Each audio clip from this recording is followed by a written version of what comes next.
Reproduction in humans. Sexual reproduction in humans में क्या है, हमारे पास दो अलग अलग ऑर्गेनिजम्स होंगे, क्योंकि सेक्सुअल रिप्रोडक्शन में क्या होता है, बोथ गैमेट्स आर डिफरेंट, दोनों गैमेट्स सेपरेट होते हैं, बोथ गैमेट्स, एक है मेल दूसरा क्या है फीमेल। मेल की सेक्स सेल्स के स्पर्म, फीमेल की सेक्स सेल के ओवम, व्हेन दोनों क्या करती है, फ्यूज करती है। फ्यूज का मतलब होता है मीट टुगेदर, कि जब दोनों आपस में मिलती हैं तो वो क्या बनाती है, जाइगोट। ये जाइगोट बाद में क्या करते हैं, डेवलप करते हैं और क्या बनाता है, एम्ब्रियो। क्या बनाता है, एम्ब्रियो। तो मेल और फीमेल के बारे में तो सिर्फ ये करना है कि a man has male and woman has a female. The man having the male sex cell, जो मैन है उसकी मेल सेक्स सेल क्या है, स्पर्म, और जो वुमेन है, जो फीमेल है, फीमेल की फीमेल सेक्स सेल क्या है, ओवम। ठीक है। उसके बाद गैमेट्स, गैमेट्स का आपको बता दिया कि जो मेल सेक्स सेल्स होते हैं उनके गैमेट्स स्पर्म है और फीमेल सेक्स सेल्स के गैमेट्स क्या है, ओवम है। जब दोनों फर्टिलाइज होते हैं, फर्टिलाइजेशन का मतलब देखो क्या है कि मान लो ये ओवम है, ये क्या है, ओवम, और ये क्या है, स्पर्म, ये क्या है, स्पर्म। जब दोनों फ्यूज करते हैं, फ्यूज का मतलब क्या होगा कि ये ओवम है, ओवम के साथ जो स्पर्म है वो फ्यूज हो जाएगा। ओवम का न्यूक्लियस, ओवम का न्यूक्लियस और स्पर्म का हेड दोनों फ्यूज हो जाएंगे, दोनों मिल जाएंगे और मिलके क्या बना देंगे, जाइगोट। क्या बना देंगे, जाइगोट। ये जाइगोट धीरे धीरे क्या करेगा, डेवलप करेगा, डेवलप करके क्या करेगा, वो ऑर्गेनिज्म के अंदर एक नई सेल को प्रोड्यूस कर देगा। तो the fusion of male gamete and female gamete, male gamete और फीमेल गैमेट का फ्यूजन, फ्यूजन मतलब दोनों का मिलना, उसी को क्या बोलते हैं, फर्टिलाइजेशन। क्या बोलते हैं, फर्टिलाइजेशन। कि the fertilisation, the fusion of male gamete with a female gamete, male gamete का फीमेल गैमेट के साथ फ्यूजन होना, उसके साथ मिलना, टू फॉर्म अ जाइगोट, और उससे क्या बनना, जाइगोट बनना। This process is known as the fertilisation. The fusion, या फिर आप क्या बोल सकते हो, the fusion of sperm with ovum, the fusion of sperm with ovum and to form a zygote, और क्या बना रहे हैं वो, जाइगोट बना रहे हैं, due to the process of the sexual reproduction, उसी को क्या बोलते हैं, फर्टिलाइजेशन। अब देखो जाइगोट बन रहे हैं, और जाइगोट बॉडी के अगर अंदर बन रहे हैं, ये हम पहले कर चुके हैं। जाइगोट अगर बॉडी के अंदर बन रहे हैं, इट मींस वो क्या है, इंटरनल फर्टिलाइजेशन। और अगर जाइगोट बॉडी के बाहर बन रहा है, मतलब फ्यूजन बॉडी के बाहर हो रहे हैं, वो क्या है, एक्सटर्नल फर्टिलाइजेशन। एक होता है इंटरनल फर्टिलाइजेशन और एक होता है एक्सटर्नल फर्टिलाइजेशन। तो फर्टिलाइजेशन दोनों पढ़ते हैं। इंटरनल फर्टिलाइजेशन में देखो क्या है, फर्स्ट करते हैं इंटरनल फर्टिलाइजेशन। इंटरनल फर्टिलाइजेशन में क्या है कि मेल ने क्या किया, स्पर्म को रिलीज किया, और कहां पे, जहां फीमेल का क्या है, ओवम है, मतलब फीमेल की बॉडी के अंदर, inside the female body, inside the female body, female body के अंदर उस अगर स्पर्म को रिलीज किया गया, और स्पर्म को रिलीज करने के बाद अगर फीमेल बॉडी के अंदर वो स्पर्म फ्यूज हो रहे हैं, उस ओवम के साथ मैच हो रहे हैं, उस ओवम के साथ मिक्स हो रहे हैं, उस ओवम के साथ मिल रहे हैं, और मिलके क्या बना रहे हैं, वो जाइगोट। क्या बना रहे हैं, जाइगोट। तो उसको बोलते हैं इंटरनल फर्टिलाइजेशन, क्योंकि ये पूरा प्रोसेस बॉडी के अंदर हुआ है। And those organisms which have the process of the internal fertilisation, वो सारे के सारे ऑर्गेनिज्म जिसके अंदर जो प्रोसेस है इंटरनल फर्टिलाइजेशन का कंप्लीट होता है, उन ऑर्गेनिजम्स में क्या, those organisms gives the birth to their baby, वो क्या करते हैं, डायरेक्ट बर्थ देते हैं, डायरेक्ट जन्म देते हैं अपने बेबीज को। क्यों, क्योंकि जाइगोट उनकी बॉडी के अंदर बना है। क्या बना, बॉडी के अंदर। दूसरा है external fertilisation, external fertilisation. External fertilisation में क्या है कि मान लो एग्जांपल लिया हमने फ्रॉग। इंटरनल फर्टिलाइजेशन एग्जांपल जैसे डॉग है, कैट है, ह्यूमंस है, ये सारे और भी बहुत है कि जिनके सभी में इंटरनल फर्टिलाइजेशन होता है। एक्सटर्नल फर्टिलाइजेशन में क्या होता है, जैसे फ्रॉग है, देखो ये मेल है, ये फीमेल। फीमेल फ्रॉग क्या करती है इट ले देयर एग्स, ये क्या करती है, अपने एग्स को रिलीज कर देती है इन द वाटर। वो क्या करेगी, वाटर के अंदर एग्स ले कर देगी। और एग्स को उसके कैसे होते हैं, देखो एग भी उसके इस तरीके से होते हैं।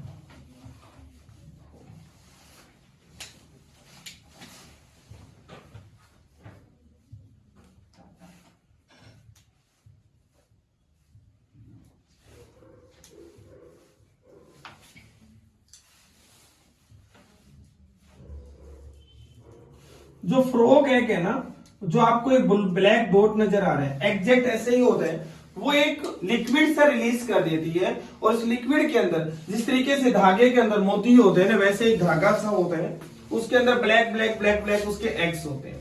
उस मिलियंस ऑफ एग्स को क्या करते हैं, हंड्रेड्स ऑफ एग्स या मिलियंस ऑफ एग्स बोल सकते हो, उसको क्या करती है, रिलीज कर देती है।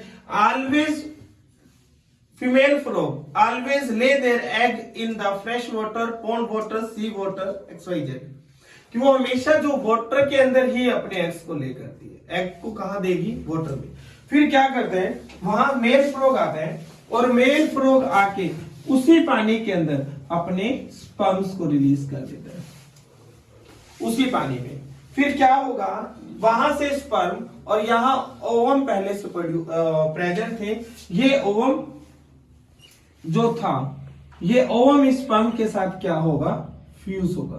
क्या होगा, फ्यूज। जैसे ये ओवम और स्पर्म जब आपस में फ्यूज होंगे तो क्या बनाएंगे, जाइगोट। और यहाँ पे जाइगोट के टाइप में फिर क्या बनता है, टेडपोल। छोटे छोटे छोटे छोटे मेंढक से बन जाते हैं, फिर वो नई जनरेशन आ जाती है। ये दो फर्टिलाइजेशन के दो अलग अलग टाइप्स है। द फर्टिलाइजेशन विच अकर्स, अच्छा पहले तो ये बताओ, इंटरनल और एक्सटर्नल दोनों क्लियर है ना, बिल्कुल। अब देखो सुनो, the fertilisation which occurs inside the female body is called the internal fertilisation. जो बॉडी के अंदर हो रही है, फीमेल बॉडी के अंदर, क्लियर है, उसे क्या बोलते हैं, internal fertilisation. The fertilisation takes place in the mammals, birds, reptiles, and the copulation is act by the male. हाँ, एक ना वर्ड होता है जो बोर्ड में बहुत बार पूछा भी गया है, कॉपुलेशन। जो कॉपुलेशन वर्ड बना है ना, वो कपल से बना है। इसका मतलब क्या है कि मेल और फीमेल के ओवम और स्पर्म का डायरेक्टली क्या होगा, फ्यूजन होगा, फीमेल बॉडी के अंदर होगा। तो कॉपुलेशन क्या होता है, by which the male animal transfer his sperms inside the female body. Female body के अंदर वो क्या करेगा, अपने स्पर्म्स को रिलीज कर देगा।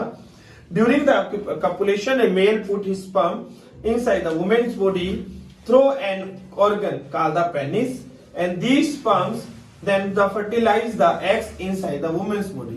फिर वुमेन बॉडी के अंदर वो स्पर्म क्या करेंगे, उस एग के साथ फर्टिलाइज होगा, फर्टिलाइज होके क्या बनेगा, जाइगोट। देन उसके बाद कह रहा है कि external fertilization, the fertilisation which occurs outside the female body, जो फीमेल बॉडी के बाहर कंप्लीट होता है प्रोसेस, उस प्रोसेस को क्या बोलते हैं, एक्सटर्नल फर्टिलाइजेशन। जैसे एम्फीबियंस में फ्रॉग्स है, टोड्स है, फिशेस है। फिशेस में भी यही प्रोसेस होता है। फिशेस में क्या होता है, देखो कि एक मैं भी पूरा फिशेस का प्रोसेस बता देता हूं। तो दोनों तो डिफरेंट प्रोसेस है फर्टिलाइजेशन के। वैसे एक्सटर्नल में क्या होगा, जो फीमेल फ्रॉग होगी वो क्या करेगी, एग्स को लेकर देगी, और मेल फ्रॉग अपने स्पर्म्स को रिलीज कर देगा। दोनों क्या होंगे, फ्यूज होंगे, फ्यूज होके क्या बना देंगे, zygote. The sperm then collide with the eggs। जो sperms हैं वो eggs के साथ collide करेंगे, मिलेंगे, fertilize them outside for the body of the female frog or the fish। There are the two different modes of the fertilization in nature, एक है internal और external, ये दोनों आपको बता दिया। The method in which zygote grows and develops a full organism also varies in the different organism।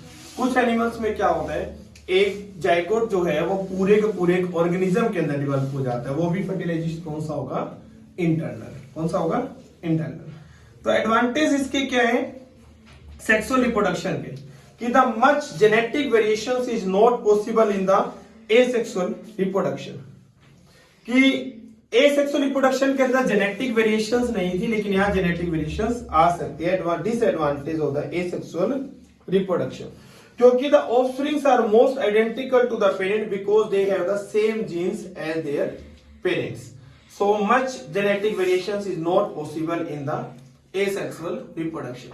क्योंकि asexual reproduction जो था उसके अंदर genetic variations नहीं था जिसके अंदर genetic variations हो सकते हैं. The sexual reproduction is the greater variety in the population. क्योंकि genetic variation से देखो, हाँ ये क्वेश्चन आ सकता है, sexual reproduction is varies with the genetic variation. देखो क्या होता है, the sexual reproduction promotes the diversity of the characters in the offspring by providing the genetic variation. कि क्या कह रहे हैं कि कैरेक्टर्स जो ऑर्गेनिज्म के हैं वो ट्रांसफर हो रहे हैं. कैसे हो रहे हैं? जेनेटिक्स से, जीन्स से. पेरेंट्स के कैरेक्टर किसके पास आ रहे हैं? ऑफस्प्रिंग्स के पास आ रहे हैं, नई जनरेशंस के पास आ रहे हैं, और उसको सारा को क्या बोलते हैं? Genetic variation. The sexual reproduction plays an important role in the origin of various species to form better and still better organism. फिर कहते हैं कि DNA does not get double during sexual reproduction. कहते हैं सेक्सुअल रिप्रोडक्शन के अंदर जो DNA है, क्या है? डीएनए वो डज नॉट गेट डबल. वो डबल क्यों नहीं होता? इसका रीजन देखो. In sexual reproduction the genetic material DNA, DNA का पूरा नेम क्या है? Deoxyribonucleic acid. And form the two gametes. वो किस किस से बने? दो गैमेट से. एक किससे बना? मेल गैमेट, और दूसरा female gamete. And the gametes are the special type of the cell which are involved in the sexual reproduction contains only half of the amount of DNA. इसका मतलब देखो क्या कह रहे हैं, जो मेल है हर ऑर्गेनिज्म के पास 46 क्रोमोसोम्स होते हैं. कितने क्रोमोसोम्स होते हैं? 46. 46 में से 44 जो क्रोमोसोम होते हैं वो होते हैं ऑटोसोम. क्या होते हैं? ऑटोसोम्स. ऑटोसोम्स का मतलब है कि जो कैरेक्टर्स को शो करते हैं. किसको शो करते हैं? कैरेक्टर्स को. और जो टू क्रोमोसोम्स है, टू क्रोमोसोम्स होते हैं सेक्स क्रोमोसोम. जैसे बॉयज में होते हैं XY और गर्ल्स का होता है XX.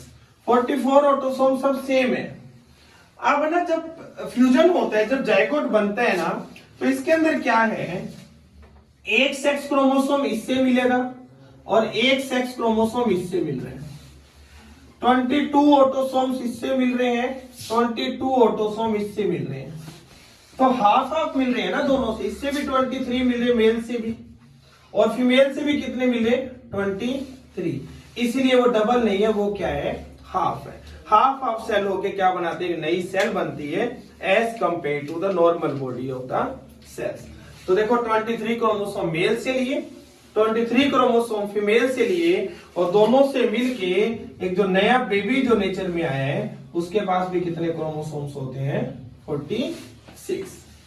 ठीक है, ओके डन. क्या? पुबर्टी. पुबर्टी का मतलब क्या है? पुबर्टी एक वो एज है जिस एज के अंदर आके सेक्स हार्मोन्स एक्टिवेट हो जाते हैं. सेक्स हार्मोन्स ग्रो करती है, ह्यूमन बॉडी जो है ग्रो करती है, ग्रो करके सेक्स सेल्स को डेवलप कर देती है. वो होती है एज ऑफ पुबर्टी. कि कुछ बॉडी के अंदर चेंजेस आ जाते हैं.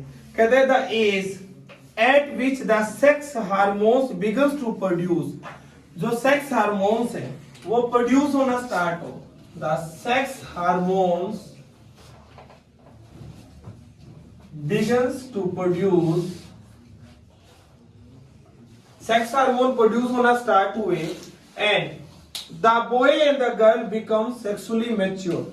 और बॉडी क्या हो जाए? The organism becomes sexually mature. Sexually mature is called puberty.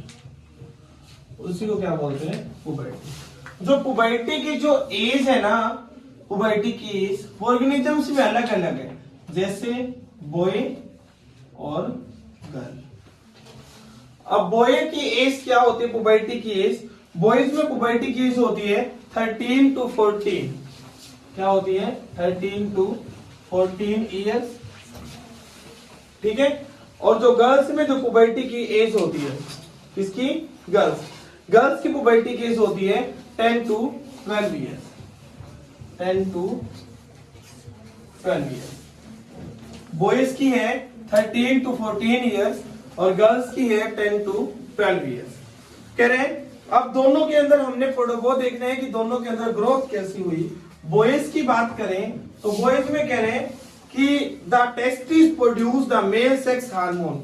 जो बॉयज के अंदर जो टेस्टिस होते हैं, testis lies outside the body, body के बाहर होते हैं, वो हार्मोन को रिलीज करते हैं जिस हार्मोन का नेम है टेस्टोस्टेरोन। और जो गर्ल्स हैं उनके दो हार्मोन रिलीज होते हैं, एक होते हैं प्रोजेस्टेरोन, एक होते हैं एस्ट्रोजन। प्रोजेस्टेरोन और एस्ट्रोजन, देखो ये प्रोजेस्टेरोन जो है ये हेल्प करती है फ्यूजन में और ये ओवम के प्रोडक्शन में, मेमरी ग्लैंड्स को प्रोड्यूस करती है। टेस्टोस्टेरोन टेस्टिस को डेवलप करती है और प्रोड्यूस करती है स्पर्म्स को। ये स्पर्म को बना रही है इधर से प्रोजेस्टेरोन, और ये किसको बना रहे हैं, ओवम को। The sex hormones plays an important role in the process of the reproduction because they make the reproductive organs in the mature and the sex functioning. तो क्या करते हैं, सेक्स फंक्शनिंग को, सेक्स रोल को, sex के totally function को कौन produce करेगा, कौन ग्रोथ देगा, हार्मोन्स। कौन देगा, हार्मोन्स। अब ये कह रहे हैं कि कुछ हम बॉयज के अंदर चेंजेस क्या होते हैं और फिर गर्ल्स में। सबसे पहले तो बॉयज के अंदर क्या चेंजेस होते हैं, हेयर ग्रो, अंडर आर्म पिट्स, ठीक है, पब्लिक रीजन, ठीक है, और क्या है, थाइस, चेस्ट, फेस, इधर सारे क्या होता है, हेयर ग्रो हो जाती है। बॉडी बिकम्स मस्कुलर, बॉडी क्या होती है, कंप्लीट मस्कुलर बन जाती है due to the development of muscles. Voice deepen, voice crack, crack का मतलब भारी, वॉइस भारी हो जाती है, आवाज भारीपन आ जाता है आवाज में। टेस्ट, चेस्ट जो सोल्जर है वो कुछ बॉर्डर मतलब कुछ बड़े हो जाते हैं, छाती चौड़ी हो जाती है। The penis and testis become large, जो सेक्स ऑर्गन्स है वो भी लार्ज हो जाते हैं। And the testis produce to make the sperms and the feelings and the sexual drives associated with the child adulthood begins to develop। and जो testosterone hormone है वो क्या करता है, बॉयज के अंदर सेक्सुअल फीलिंग्स को ग्रो करता है। फिर आता है गर्ल्स के अंदर, गर्ल्स के अंदर सबसे पहला यही होता है, hair grows under the armpits, mammary glands grow कर जाती है। ब्रेस्ट, मेमरी ग्लैंड्स का मतलब होता है ब्रेस्ट, ब्रेस्ट अच्छे से डेवलप हो जाती है, इनलार्ज हो जाती है। हिप्स ब्रोडन हो जाती है। यूट्रस और वेजाइना का जो साइज है वो कुछ लार्ज हो जाता है। ओवेरी जो है वो क्या करती है, एग को रिलीज करती है। एग को रिलीज करने का काम किसका है, ओवेरी का। किसका है, ovary. Ovary release the eggs and, और फिर साथ में क्या होगा, जब मैच्योर हो जाएगी फीमेल, मैच्योर होने के बाद मंथली पीरियड जिसको मेंसेस बोलते हैं, मेंस्ट्रुएशन साइकिल, वो स्टार्ट हो जाएगी। मेंस्ट्रुएशन साइकिल में क्या होता है, ओवेरी जो है एवरी मंथ, मतलब कुछ लेडीज में 28 का होता है, कुछ में 29, कुछ में 30, कुछ में 31। तो इस डेट, इतने दिन के बाद फिर से एक नया एग रिलीज हो जाता है, इतने डेट के बाद फिर से एक एग रिलीज हो जाएगा, ये इतने दिन के बाद फिर एक एग रिलीज हो जाएगा, जिसको मेंसेस बोलते हैं, मेंस्ट्रुएशन साइकिल। जिससे फीमेल से ब्लीडिंग होती है, एग जो है यूट्रस के अंदर आकर क्रैक हो जाता है, बॉडी के साइड के जो अंदर जो लेयर्स बनी हुई है यूट्रस की, उसमें ब्रेकडाउन हो जाती है सेल्स, जिसके कारण हैवी ब्लीडिंग होती है।